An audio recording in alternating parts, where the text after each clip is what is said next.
एक इंसान जिसने पूरी जिंदगी अपनी सिर्फ काम में लगा दी, सिर्फ मेहनत की, सिर्फ कश्मीर के लोगों को सर्व किया, दिन रात सिर्फ ये देखा कि कोई गलती से भी कोई गलत मेडिसिन ना चली जाए, सबकी सेवा की, एंड पे उस इंसान का ये रिजल्ट।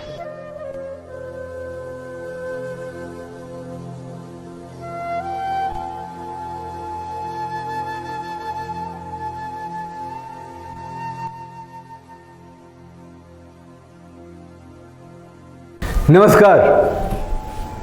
ये कश्मीर में जो टारगेट किलिंग हो रहा है ना, लोग कहते हैं कि ये तो आतंक है, चलता रहेगा, वहाँ हमारी फौज है, ताकतवर फौज है, वो ढूंढ ढूंढ के एक आतंकवादियों को मार गिराएगी। सही है, सिक्योरिटी एजेंसीज हैं वो तो आतंकवादियों को मार ही गिराएंगे। दूसरी बात ये हो रही है कि पाकिस्तान की जो एक संस्था है TRF, उसने किया है, भारत में किया है ना, कश्मीर में किया है ना। आतंकवादी मुसलमान है ना, आइडेंटिटी कार्ड देख के हत्या करते हैं ना, उनके खिलाफ कोई आवाज थोड़ी उठती है। प्रियंका गांधी ने कुछ कहा, अखिलेश ने, ममता बनर्जी ने, महबूबा मुफ्ती ने, फारूक अब्दुल्ला का एक स्टेटमेंट आया था, और उन्हें तो जन्नत मिलती है, 72 हुरें मिलती हैं। पता नहीं कौन सी खुराक, कौन सी घुट्टी पिला दी गई है। 1990 में टारगेट किलिंग हुई थी,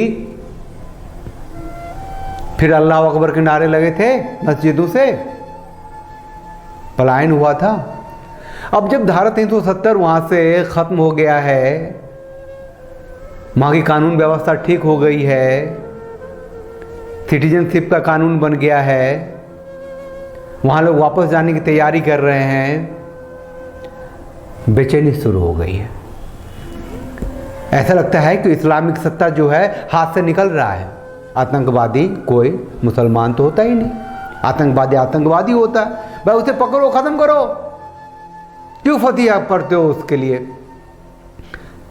मैं ये कहने के लिए आया हूं कि ये जो टारगेट किलिंग हो रही है वो पाकिस्तान स्पॉन्सर्ड नहीं है।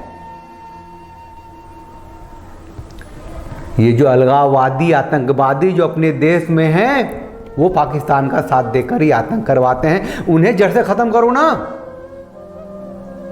ये आतंकी आंटी जो है महबूबा मुफ्ती, ये चीन को बुला रहे हैं कश्मीर को दोबारा 370 लगाने के लिए, फारूक अब्दुल्ला। ऐसे तो कई अलगाववादी नेता हैं। ये जो कश्मीर में आज भी बैठे हुए अलगाववादी नेता हैं, आतंकी आंटी है महबूबा मुफ्ती। अरे उसी की बहन ना गायब हो गई थी, उनके पिताजी के गृह मंत्री बनते हुए, उनके पिताजी गृह मंत्री बने, उधर बेटी गायब हो गई, उधर आतंकवादी छोड़े गए। इनकलाब जिंदाबाद हो गया अगले महीने। 1990 की घटना हो गई, टारगेट किलिंग शुरू हो गई। मुस्तफा, निजाम मुस्तफा कश्मीर में एक तरह से लागू ही हो गया था। तो एक झटके से जो 370 खत्म की गई है, तो ये जो फारूक अब्दुल्ला हैं, ये जो महबूबा मुफ्ती है, ये जो वहाँ के शब्बीर साहब जैसे लोग हैं, और जो भी मीरवाइज हैं, और भी कई हैं, इन सब को जड़ से मिटा के ही कश्मीर में शांति हासिल की जा सकती है। इन सब को जिंदा रखने का मतलब है कश्मीर में आतंकवाद को जिंदा रखना।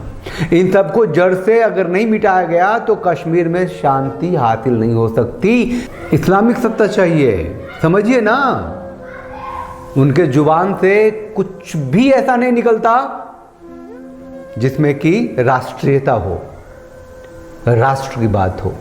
कितना हंगामा किया था कि झंडा को कोई हाथ लगाने वाला नहीं होगा, कंधा देने वाला नहीं होगा अगर 370 हटा तो। ये वही कश्मीर है ना। कैसे हम उम्मीद कर लें शांति हो जाएगी। अच्छा, वो जो प्रिंसिपल साहिबा मरी सुपुंदर कौर, अपनी आधी तनख्वाह तो मुसलमान बच्चों के लिए वो सब दान देती थी।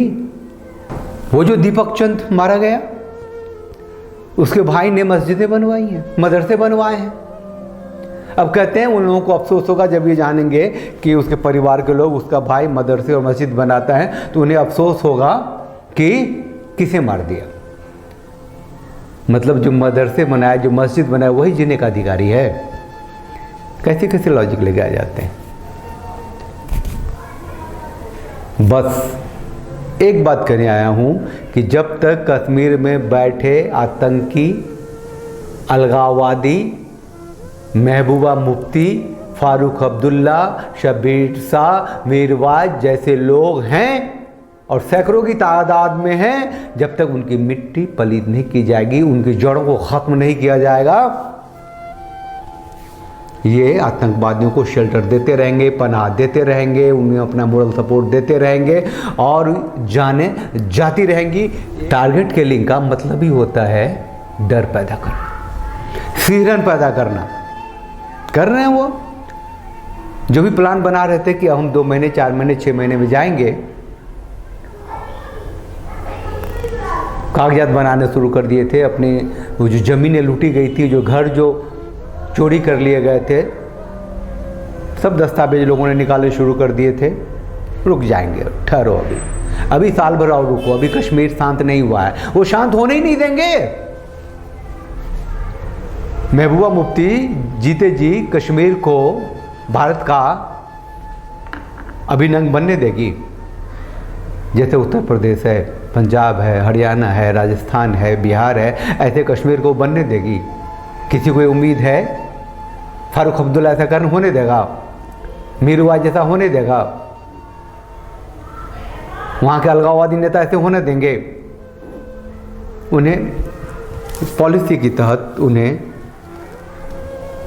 ख़त्म करना होगा, उनकी जड़ों को ख़त्म करना पड़ेगा, उनकी मिट्टी पलित करनी पड़ेगी। उससे पहले कश्मीर में शांति नहीं आएगी, टारगेट किलिंग नहीं रुकेगी। 0 टॉलरेंस किस बात का? 10 आतंकी मारे जाते हैं तो 2 कश्मीरी पुलिस भी मारे जाते हैं। JNK पुलिस, वो क्यों मारे जाते हैं भाई? वो तो मुसलमान हैं, मारे जाते हैं। उन्हें क्यों मारा जाता है? तो उनका टारगेट जो है सिर्फ माइनॉरिटी नहीं है, वो लिबरल और सरकारी महकमे में तैनात भारतीय मुसलमान भी हैं, वो उन्हें भी टारगेट कर रहे हैं। खत्म होना नियति नहीं होनी चाहिए।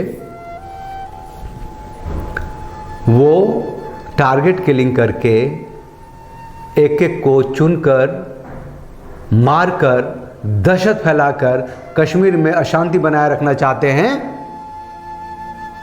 उससे तो जीतना पड़ेगा ना। और ये कश्मीर के जो अंदर के जो अलगाववादी नेता हैं, इनको ख़त्म किए बिना, इनकी जड़ों को समाप्त किए बिना ये संभव है क्या? पाकिस्तान की तो रात दिन मिट्टी पलित होती रहती है। अफ़गानिस्तान में तालिबान आया है और तालिबान उल्टा पाकिस्तान पे चढ़ गया है। वो बेचैनी हो गई है उसके बाजवा को, उसके आर्मी चीफ को। क्या करे नहीं करे, तो चलो कश्मीर में ही आतंक को थोड़ा सा हवा दे दो, थोड़ा सा पुश कर दो। ये जो पिछले हफ्ते 7 दिनों में 5 टारगेट किलिंग हुई है, उसका माकूल जवाब तभी होगा जब जो वहाँ के अलगाववादी नेताओं की जड़ों को ख़त्म किया जाएगा। उनकी पहचान कोई मुश्किल नहीं है, वो टारगेट किलिंग कर रहे हैं ना। तो ये टारगेट करके उनकी जड़ें काटनी होगी। एक की जड़ें कटेंगी, उनके अंदर भी डर पैदा होगा, शांत हो जाएंगे। चलिए, हम तो राष्ट्रवादी चैनल हैं। श्रद्धांजलि उन सभी को जो आतंकवादियों के शिकार हुए हैं। अपना ही कुछ खत्म हुआ है। आप चैनल को लाइक कीजिए, शेयर कीजिए, सब्सक्राइब कीजिए, साथ बोलिए वंदे मातरम। भारत माता की जय। जय Bharat. Thanks for watching. Drop a like, leave a comment, and don't forget to subscribe to watch more videos like this.